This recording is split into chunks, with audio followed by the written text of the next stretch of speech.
I think the approach needs to be from the jump a very realistic and pragmatic approach.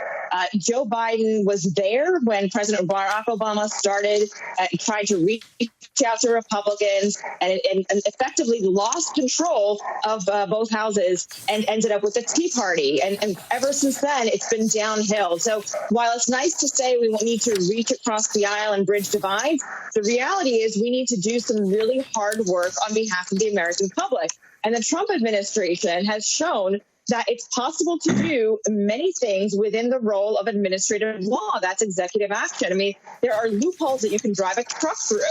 So capitalize on that opportunity. Capitalize on the fact that you have the public behind you to really pass some or actually implement some really key reforms. Take advantage of that because you might only have 2 years to do anything.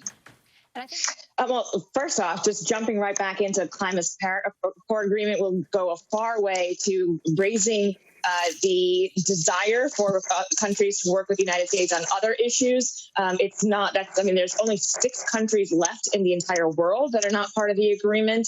And that's part of the point of having former Secretary Kerry now as the effective climate czar. There's a lot that can be done on a bilateral basis as well. I mean, China is one of the largest emitters in the world, and so having bilateral agreements with them will also work. But there has to be a will and a desire to use the United States and its power and authority to make changes back at home and reflect those changes in what its actions are overseas. It is no longer a world in which the United States can go in and say, oh, well, you don't practice freedom of religion, you don't practice freedom of press, and we'll show you how to do it because we're great at it. And the Trump years have shown us the United States also has many moral failings and many systems it needs to fix. So there will need to be a sense of humility in how the United States goes forward, but I also think that will help the United States be more effective.